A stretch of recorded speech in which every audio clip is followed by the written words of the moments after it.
Matrix classes में आपका स्वागत है। तो आज हम बात करेंगे जीव जगत के वर्गीकरण के अगले जो टॉपिक थे हमारा प्रोटिस्टा। हमने मोनेरा कर रखा, उसके बाद हम प्रोटिस्टा करेंगे, इसके बाद कवक होगा, फिर पादप और फिर जंतु में हम चलेंगे।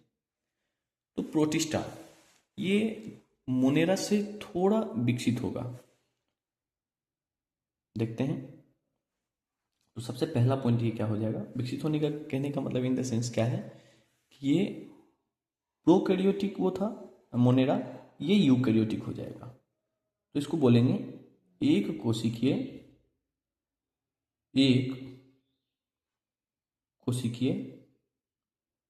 प्रोकैरियोटिक, एक कोशिकीय यूकैरियोटिक। यूकैरियोटिक कहने का अर्थ यहाँ पे ये हो जाएगा कि ये यूकैरियोटिक कहने का मतलब होता है कि इसके पास सुविकसित केंद्रक होंगे, सुविकसित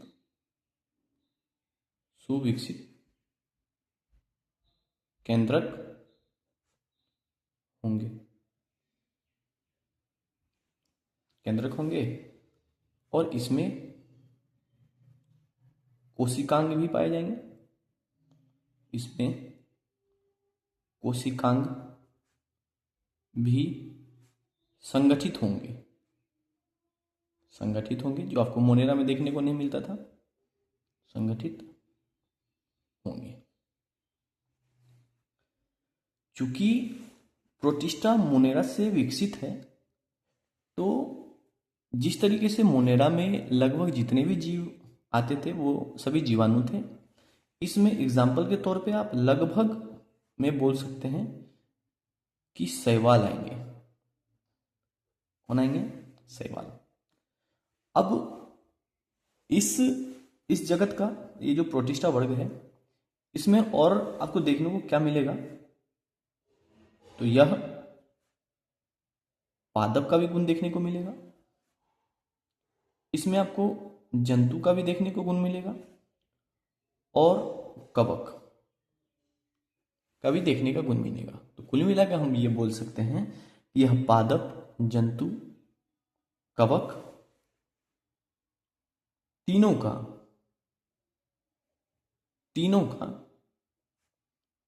का संयोजक कड़ी है, संयोजक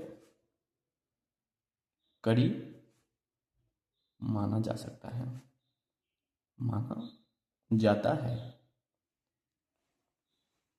फिर हम बात करेंगे कि स्टार्टिंग में जब आपको प्रोटिस्टा मिलेगा तो ये लगभग क्या मतलब 90 to 95% आपको यह जलीय मिलेंगे। तो बोल सकते हैं कि प्राथमिक रूप से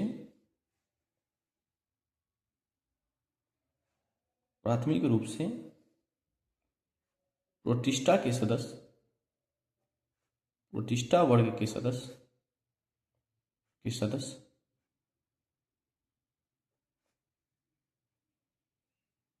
जलीय होते हैं,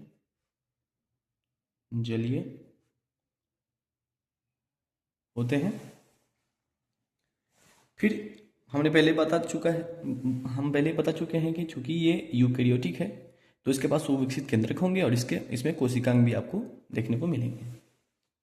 अब हम बात करते हैं इसके निवास स्थान कि यहाँ इसका निवास स्थान कहाँ है, ये कहाँ कहाँ देखने को मिलेंगे। तो जनरली पढ़ रहे हैं, फिर तो हम इसके टाइप में पढ़ेंगे इसको। तो निवास स्थान में आपको दिखेगा लवणीय जल, स्वच्छ जल में भी आपको देखने को मिलेगा, नमी व छायादार स्थान पर भी आपको, और भी बहुत सारी जगह है, आदि जगह पे आपको देखने को मिल सकता है। अब ये देखेंगे कि इसका पोषण, मतलब ये पोषण के प्रकार पे ये किस टाइप के आपको देखने को मिलेगा। बात करेंगे। जैसे ये पर सॉरी, चूंकि ये सवाल है तो इसमें आपको स्वपोषी देखने को मिलेगा कि किस तरीके से ये स्वयं भोजन बनाएंगे और स्वपोषी मिलेंगे देखने को। और ये प्रकाश संश्लेषी, चूंकि स्वपोषी है तो बोल सकते हैं कि ये प्रकाश संश्लेषी होंगे,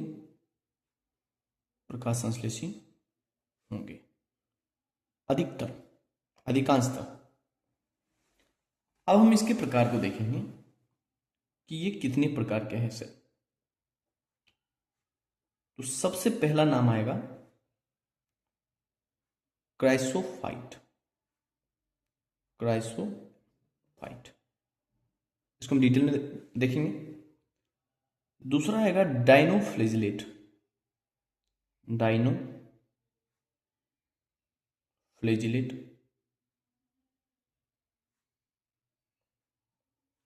तीसरा आएगा अवपंक कवक।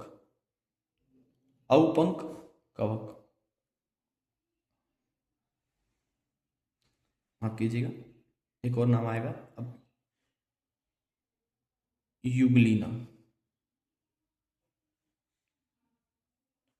फिर आएगा, फोर्थ में आएगा अवपंक कवक। 5 में लिख लीजिए, यदि मेरे साथ नोट्स बनाने तो लिखते चलिए। इसमें आएगा प्रोटोजोआ।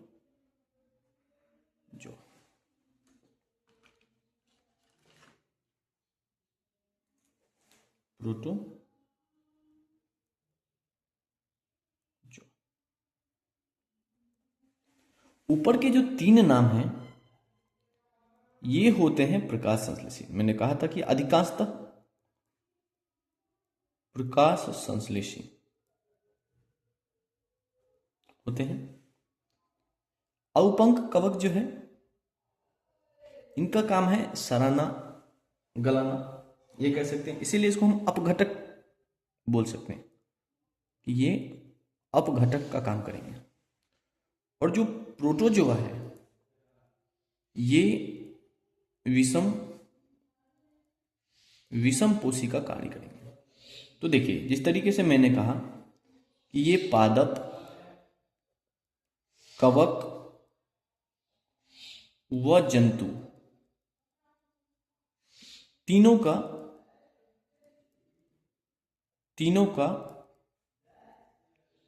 संयोजक कड़ी माना जा सकता है,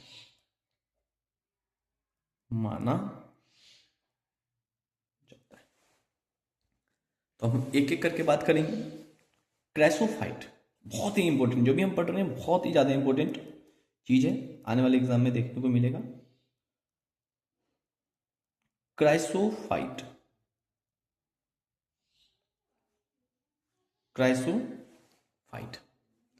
देखिए, क्राइसोफाइट बोलने का मतलब है डायटम्स। इसे डाई एटम्स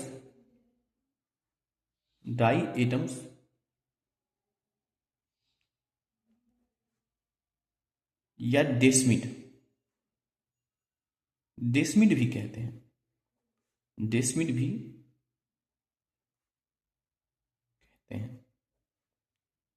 भी कहते हैं। डायटम्स ये जो होते हैं, इसका स्ट्रक्चर देख लीजिए एक बार कि यह दिखता कैसा है। तो ये साबुनदानी, हम लोग जो साबुन जिसमें रखते हैं बिल्कुल वैसा ही साबुनदानी की तरह दिखेगा, साबुनदानी की तरह दिखता है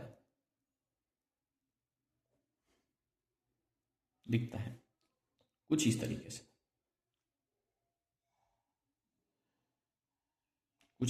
से, ये आपको देखने को मिलेगा।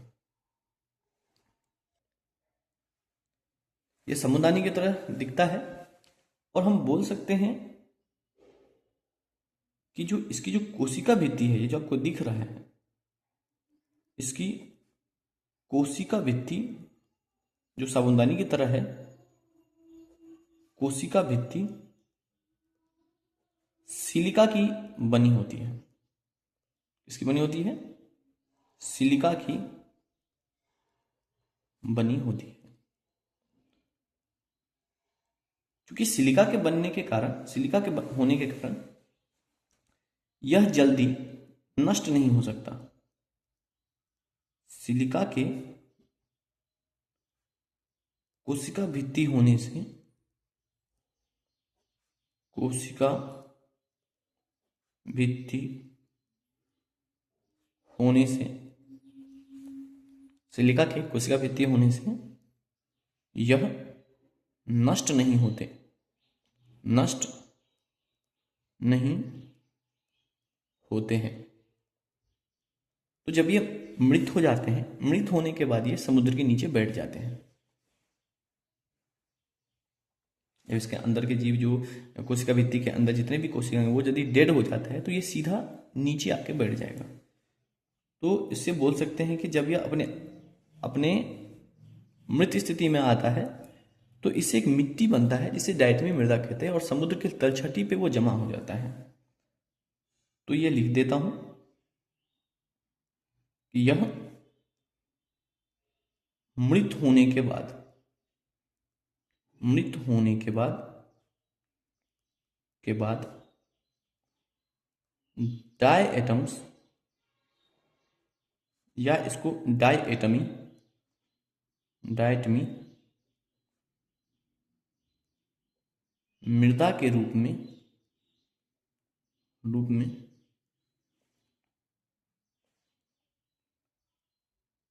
परिवर्तित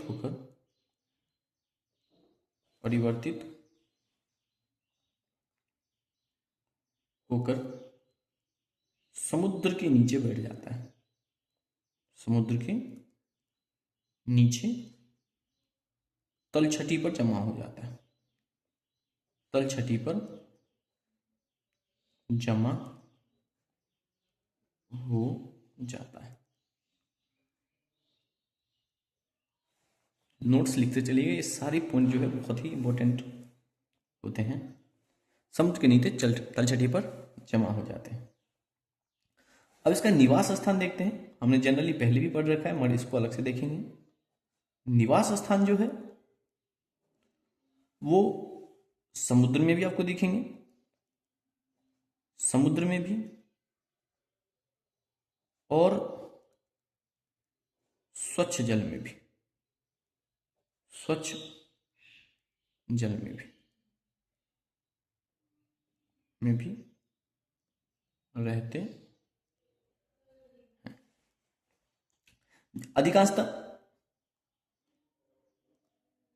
अधिकांशतः यह जलधारा के साथ बहता है, जलधारा के साथ बहता है, हमेशा ये फ्लो के साथ बहते रहता है। अब हम देखते हैं तो कैल्शिफाइड में हम क्या देखें। इसे डायटम्स और डेस्मिड भी कहा जाता है। साबुनदानी की तरह इसकी कोशिका भित्ति होती है जो सिलिका की बनी होती है। चूंकि सिलिका की बनी होने के कारण यह नष्ट नहीं होते, और मृत होने के बाद यह डायटमी मृदा का निर्माण करती है जो समुद्र के नीचे जमा हो जाता है। निवास स्थान के तौर पर हमने देखा कि यह स्वच्छ जल में भी और समुद्र में भी रहता है। उपयोग देख लीजिए। उपयोग भी हो सकता है कि वनडे एग्जाम में आपसे पूछा जाए। तो इसका जो सिरप जो होता है, सिरप, या बोल सकते हैं पॉलिश काम करने में, जो पॉलिश बनाने में होता है, पॉलिश बनाने में, और तेल व सिरप का निस्यंदन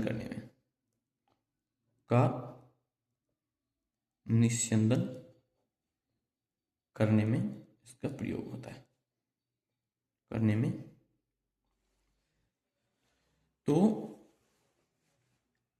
तो क्रेसोफाइट प्रोटिस्टा जगत का पहला प्रकार है जो प्रकाश संश्लेषी होता है। ये मैं यहीं पे बता दिया हूँ, यहाँ पे लिखने की जरूरत नहीं है। इसी तरीके से हम डायनोफ्लेजिलेट करेंगे, यूग्लिना करेंगे, अपंक, यानी कि आज प्रोटिस्टा जो है वो खत्म होगा। दूसरा पढ़ेंगे यहाँ पे डायनोफ्लेजिलेट, फ्लेजिलेट। नाम से ही लग रहा है कि इसमें फ्लेजिला होगा, इसमें फ्लेजिला होगा। सबसे पहले देखेंगे कि ये क्या होते हैं। तो ये रहते हैं समुद्र में, यानी कि इसका नाम कहाँ दिखेंगे आपको, समुद्री होते हैं। समुद्री होने के साथ साथ यह प्रकाश संश्लेषी होते हैं। मैंने यहाँ पे पहले भी लिख दिया है, पुनः लिख देता हूँ एक बार। प्रकाश संश्लेषी होता है, प्रकाश संश्लेषी होता है। नाम से जिस तरीके से दिख रहा है कि इसमें क्या उपस्थित रहेगा, फ्लेजिला। तो दो प्रकार के फ्लेजिला, दो प्रकार के फ्लेजिला आपको देखने को मिलेंगे। फ्लेजिला उपस्थित रहता है। थोड़ा इसका स्ट्रक्चर देख लेते हैं कि किस प्रकार ये रहता है। तो कुछ इस तरीके से खांचे में एक खांचा ऐसा रहेगा,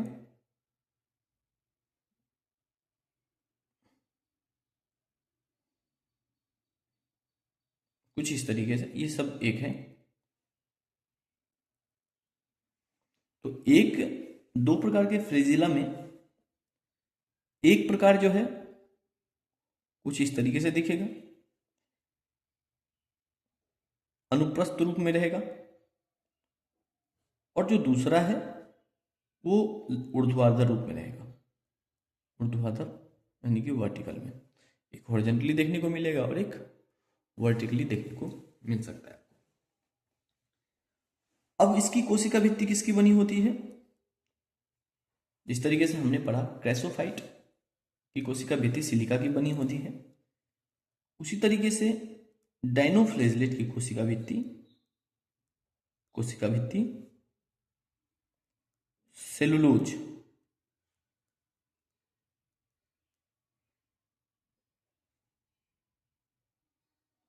की बनी होती है,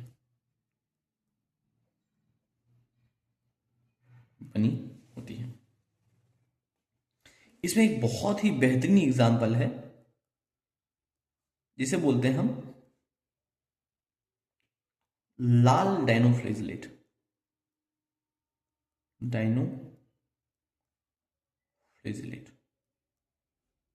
लाल डायनोफ्लेजिलेट, इसका एक फेमस नाम है जिसको बोलते हैं गोनिया लेक्स।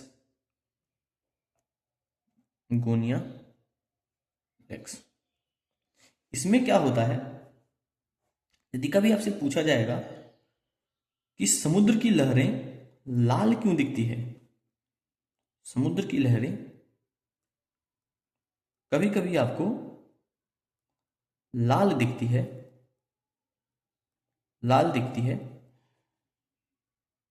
तो कारण होगा गोनिया लेक्स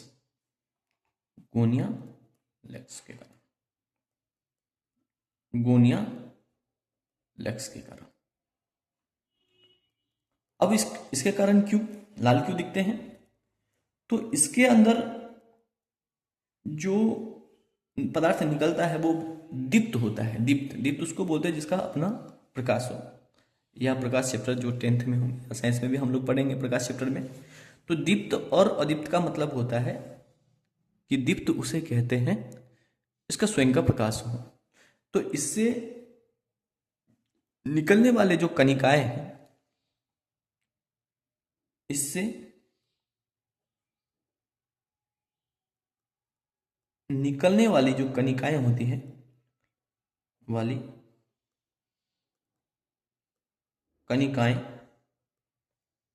इससे निकलने वाली कणिकाएं जो होती हैं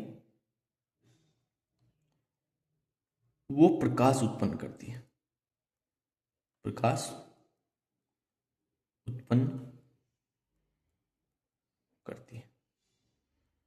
लाल रंग का प्रकाश रहता है, जिसके कारण से आपका समुद्र की लहरें लाल दिखती हैं। इसमें एक डिमेरिट क्या है,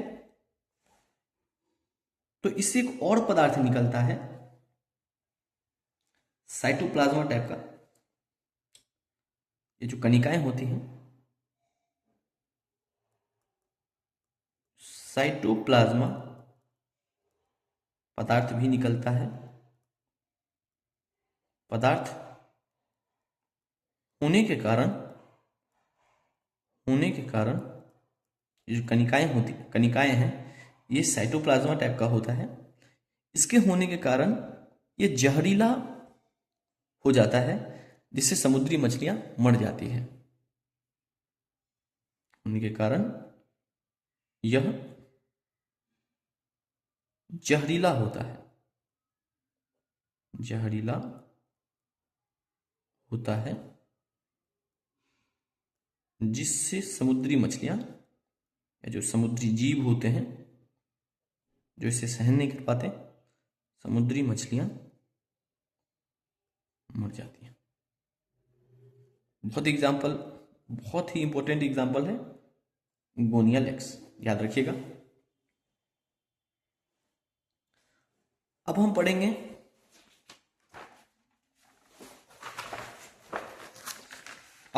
यूग्लिनॉइड।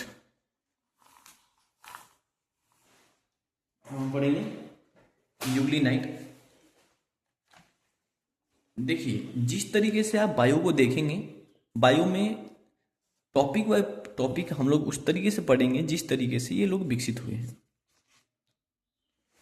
तो देखिए, अब हम लोग पढ़ेंगे,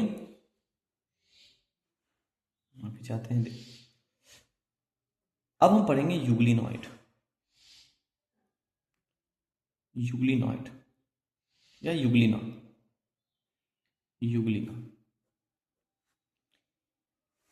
अब देखिए, अभी तक हमने क्या देखा, क्राइसोफाइट को देखा जो प्रकाश संश्लेषी होता है और उसमें पादप के गुण पाए जाते हैं। फिर हम देखेंगे, हमने देखा डायनोफ्लेजलेट, वो भी प्रकाश संश्लेषी होते हैं।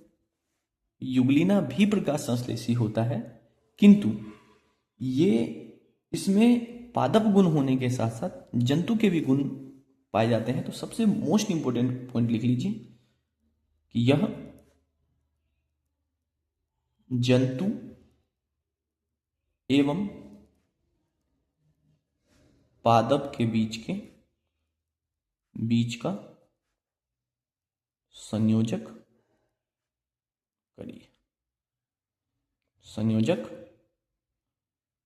कड़ी है, बहुत ही ज्यादा इंपॉर्टेंट है। अब हमने देखा क्राइसोफाइट की कोशिका भित्ति जो होती है सिलिका की बनी होती है। डायनोफ्लेजलेट की कोशिका भित्ति जो होती है वो सेलुलोज की बनी होती है। इसकी जो कोशिका भित्ति होती है उसमें प्रोटीन का, यानी कि प्रोटीन से बना एक पेलिकल होता है। तो लिख लीजिए, इसमें या इसकी कोशिका भित्ति,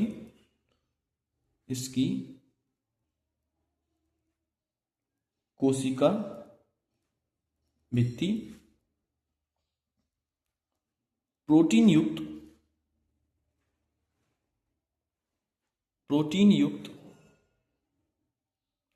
युक्त पेलिकल से बना होता है, पेलिकल से बना होता है। इसमें दो कसाव पाए जाते हैं, इसमें दो कसाव पाए जाते हैं, एक बड़ा और दूसरा छोटा। जो बड़ा होता है वो शिकार पकड़ने के काम आता है, शिकार पकड़ने के लिए, और जो छोटा होता है, छोटा वाला, उसे निगलने के लिए। निगलने के लिए काम में आता है। तो कुछ इस तरीके से आपको देखने को मिल सकता है।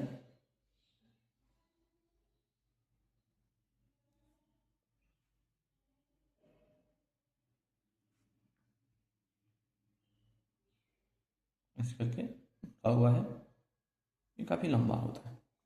ये है आपका, इसको बोलते हैं युगलीना। कुछ इस तरीके से आपको दिखेगा। ये है आपका युगलीना। अब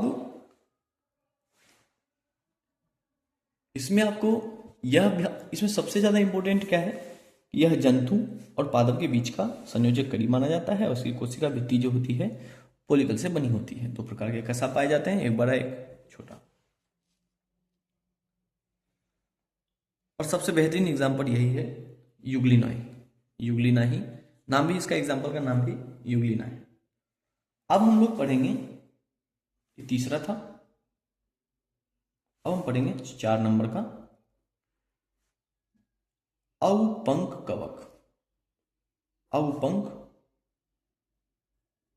कवक। नाम से लग रहा है कि कवक का यह प्रारंभिक रूप है, तो इसका काम होगा यह अपघटक, यानी कि जो मान लीजिए ये किसी पत्ती पे रह गया, टहनी पे रह गया, तो उसको वो सड़ा देगा, गला देगा, उसको नष्ट कर देगा। तो यह अपघटक के रूप में होता है, के रूप में कार्य करता है। यह जो टहनियां होती है, पैरों की जहां पे यह रह गया, टहनियों को, तने को,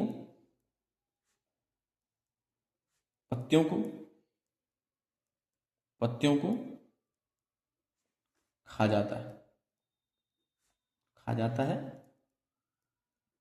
जिससे वो सड़ जाते हैं और सड़ के फिर गिर जाएंगे। इसमें जो इंपॉर्टेंट है, बहुत इंपॉर्टेंट बात है कि यह समूह में भी रह सकता है। यह समूह में भी रहता है, समूह में भी रह सकता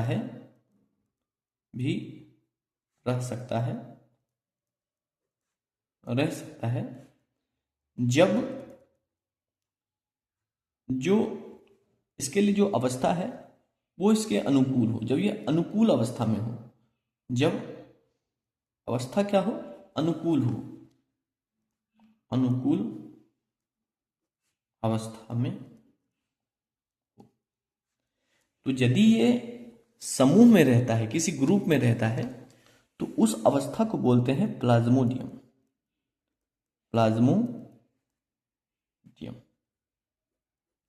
कुछ इस तरीके से आपको देखने को मिलेगा।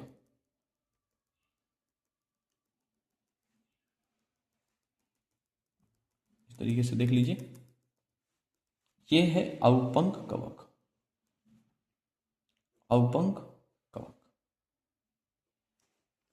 और यदि अवस्था प्रतिकूल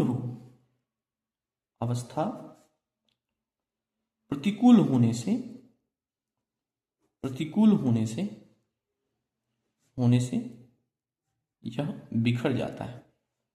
यह लिख लीजिए, बिखर जाता है।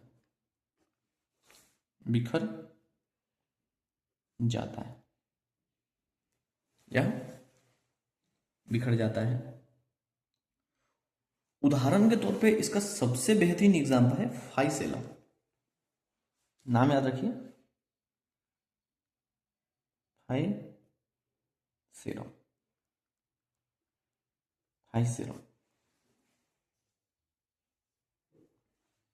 बहुत ही इंपॉर्टेंट एग्जाम्पल है फाइसेलम। ये अवपंक कवक में आता है, जो अपघटक के रूप में कार्य करेगा। जहां पे भी यह रहेगा उसको सड़ा देगा। लास्ट है हम लोगों का प्रोटोजोआ।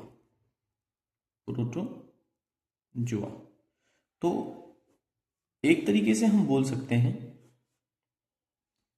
कि आपको आपको जो अगला जो वर्ग मिलने वाला है कवक, तो कवक से पहले का जो प्रतिरूप है जिसको प्रारंभिक रूप बोल सकते हैं वो है आपका अपंक कवक। वहां पे भी आपको मृतजीवी परजीवी रूप में देखने को मिलेगा। अभी यह अपघटक के रूप में इसका काम है सिर्फ गलाना, किसी पर जहां पे भी ये रह गया उसको सरा गला देगा। अब पढ़ेंगे हम प्रोटोजोआ।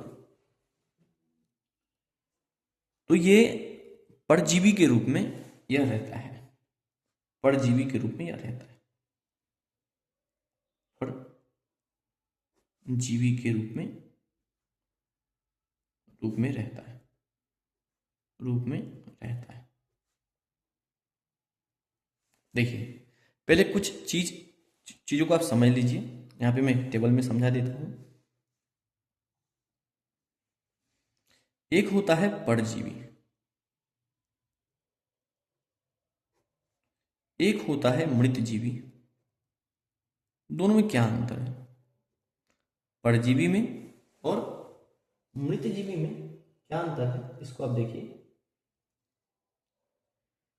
तो परजीवी जहां पे भी ये जीव रह रहे हैं, यानी कि प्रोटोजोआ जिस शरीर में या जिस जगह पर रह रहा है उसको सबसे पहले यह जीवित जीव में रहेगा, जीवित जीव में रहेगा, जीव में रहेगा और नुकसान नहीं करेगा। मतलब नुकसान कर भी सकता है और नहीं भी कर सकता है। मृतजीवी जो है यह मृत जीव में उपस्थित रहेगा, जहां पे इसको भोजन मिले। मृत जीव जिस मृत चीज के पास, मृत जीव के पास अकार्बनिक पदार्थ है, वहां पे यह मृतजीवी देखने को मिलेगा, मृत जीव में रहेगा। आगे चल के हम पढ़ेंगे इसको और विस्तार से, परजीवी, मृतजीवी। अब यहां पे आते हैं, यहां पे प्रोटोजोआ परजीवी के रूप में रहता है। तो फिक्स है कि जहां पे भी यह रहेगा वो जीवित रहेगा, तो उसको नुकसान भी कर सकता है, उसको फायदा भी कर सकता है। तो यहां पे आते हैं, इसके बारे में और विस्तृत चर्चा करते हैं। तो प्रोटोजोआ का सबसे बेहतरीन बात क्या है? तो इसमें चलन अंग रहता है। क्या रहेगा इसमें? चलन अंगक। बताता हूं ये क्या है। चलन अंगक नाम से लग रहा होगा, पाया जाता है, पाया जाता है। चलन अंगक कहने का मतलब क्या है कि इसमें अभी हम टाइप देखेंगे इसका, तो उसमें आपको और समझ में आएगा। जैसे चलने के लिए इसके पास सीलिया यानी कि कसाब, पक्षमाव उपस्थित रहता है, कूटपाद। इसके जब अभी हम टाइप पढ़ेंगे उसमें आपको देखने को मिलेगा। तो इसके टाइप पे आते हैं, इसको बोल सकते हैं कि यह प्राणी, यहीं से स्टार्ट होगा। अब प्राणी का जो हम लोग आगे चल के जंतु पढ़ेंगे, इस यहीं से ये प्रारंभिक अवस्था है जहां से हम आगे बढ़ते, विस्तृत होते होते, विकसित होते होते होते होते कहां पे पहुंच जाएंगे? जंतु पे। तो यह प्राणियों का पुराना रूप है, बोल सकते हैं सबसे पुराना रूप है। तो यह निम्न प्रकार के होते हैं, निम्न 4 प्रकार के होते हैं। नाम से ही आपको दिख जाएगा, होते हैं। सबसे पहला है अमीबीय प्रोटोजोआ। अमीबीय प्रोटोजोआ, अमीबीय प्रोटोजोआ। इसमें क्या होता है? तो चूंकि चलन, ये परजीवी तो होगा ही, चलन अंगक से सब यहां पे अलग अलग डिफाइन हो जाएगा, बाकी तो सभी गुण इसमें सेम ही रहेगा। ये भी प्राणियों का पुराना रूप है, इसमें भी चलन अंगक होता है। तो चलन अंगक जो होता है वो इसमें रहेगा कूटपाद। कूटपाद, स्यूडोपोडिया बोलते हैं इसको। कूटपाद की सहायता से कूटपाद रहता है। बताता हूं कूटपाद क्या होता है। जिसकी सहायता से ये, जिसकी सहायता से यह गमन करता है, यह गमन करता है।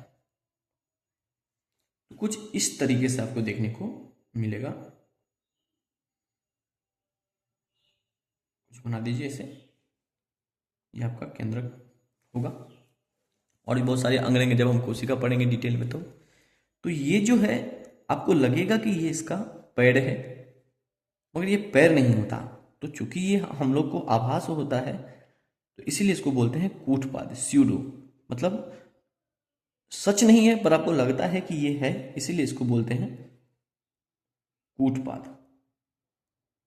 कूटपाद। एग्जाम्पल बहुत ही इंपॉर्टेंट है। एग्जाम्पल, इसका नाम हमेशा याद रखिए, एग्जाम्पल सब। तो इसके एग्जाम्पल में आएंगे आपको खुद अमीबा, यानी कि एंट अमीबा हिस्टोलिटिका बोल सकते हैं इसको। एंट अमीबा हिस्टोलिटिका। एक एक एग्जाम्पल सब में देखेंगे। लिटिका, फिर आएगा, नाम से ही लग रहा है, पक्षमाभी कोशिका। पक्षमाभी, कोशिका बोल रहा हूं, प्रोटोजोआ। Protozoa, पक्षमाभी protozoa. इसमें क्या होता है, तो इसमें आपको पक्षमाभ पाया जाता है, यानी कि फ्लेजिला पाया जाएगा। इसमें चलने के लिए, यानी कि गमन करने के लिए, इसमें गमन करने के लिए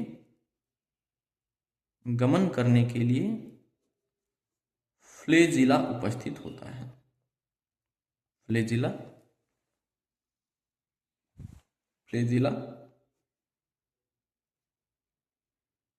उपस्थित रहता है। जैसे अभी हमने देखा था, दो फ्लेजिला था।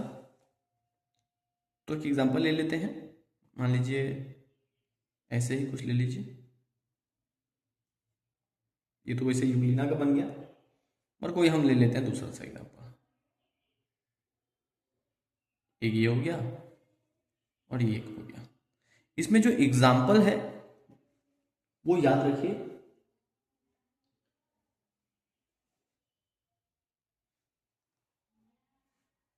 यहाँ पे चाहते हैं इसको कसा भी कर लीजिए, कसाभी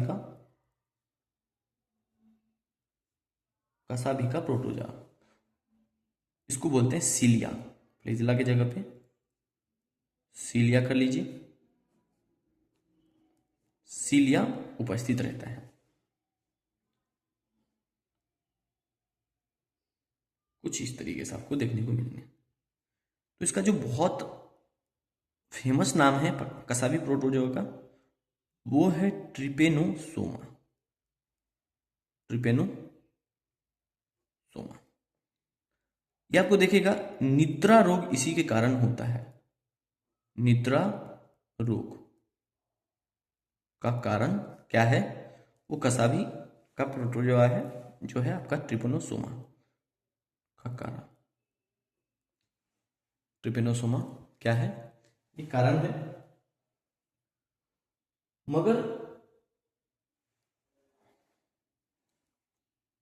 ठीक है, यहां तक पढ़ लिया। तीसरा है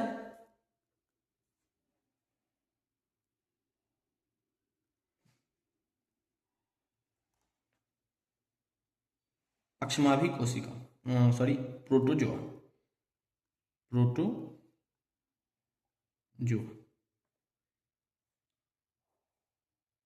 इसमें पक्षमाव पाए जाते हैं। इसमें गमन के लिए पक्षमाव पाए जाते हैं। पक्षमाव पाए जाते हैं। एग्जाम्पल के तौर पर नाम लीजिए इसको, पैरामीशियम, बहुत ही अच्छा एग्जाम्पल है। पैरामीशियम चप्पल के आकार का यह दिखता है, पैरामीशियम कुछ इस तरीके से। ये रहा आपका पैरामीशियम, इसको थोड़ा सा नुकीला कर दीजिए। और ये रहा आपका, हजारों की संख्या में इसके पक्षमाव होंगे, इसके सहायता से ये गमन करता है कुछ इस तरीके से।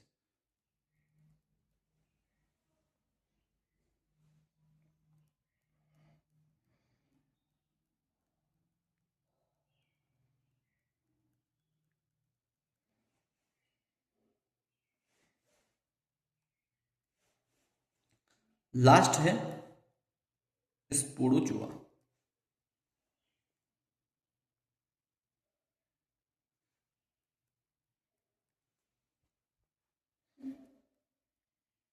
स्पोरोजुआ, प्रोटोजुआ।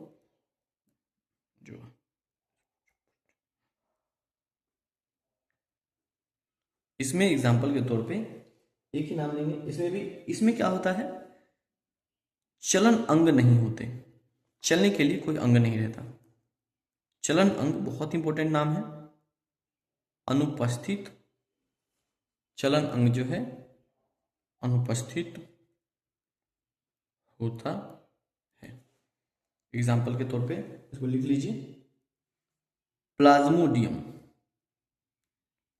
Plasmodium, Plasmodium.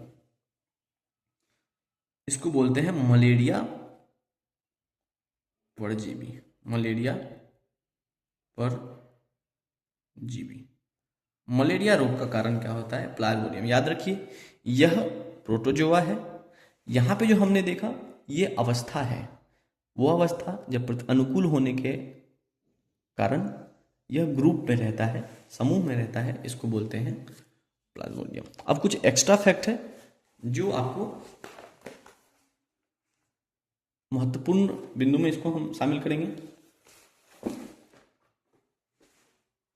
तो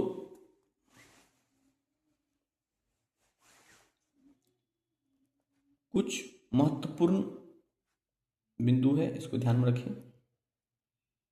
महत्वपूर्ण बिंदु है जो प्रोटिस्टा में आपको देखने को मिलेंगे। एक बीमारी है काला जार, काला जार।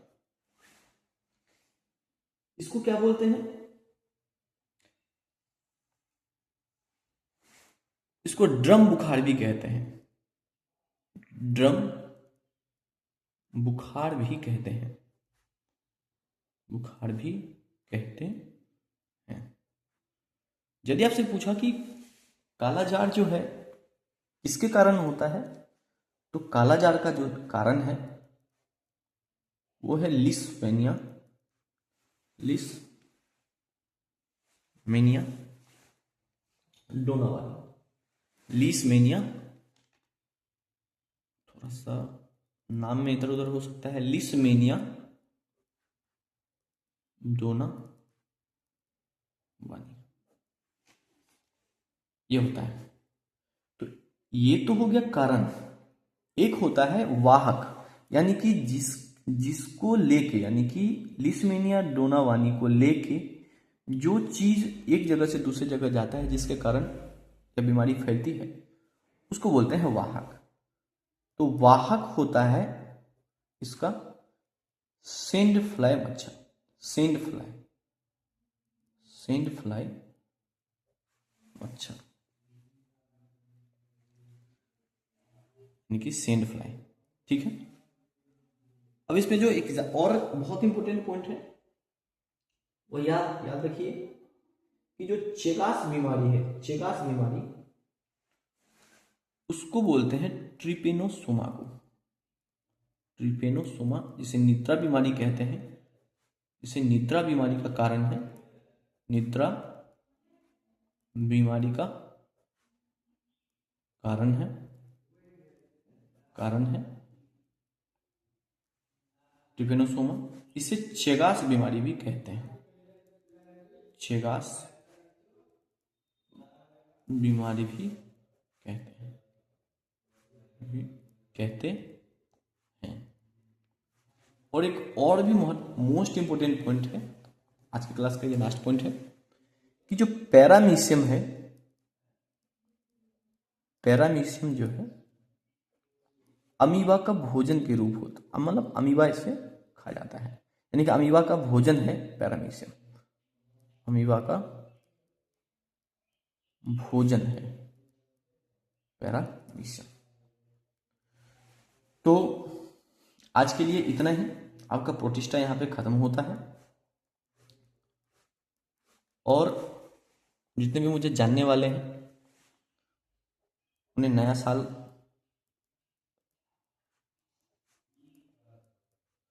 का शुभकामनाएं, हैप्पी न्यू ईयर। उम्मीद करते हैं कि 2026 हम सबके लिए बेहतर हो। अपनी तैयारी को बेहतर बनाने के लिए मेरे साथ जुड़े रहिए। भगवान की कृपा और हम सबकी मेहनत से 2026 हम लोगों के लिए बहुत ही बेहतरीन होने वाला है। धन्यवाद।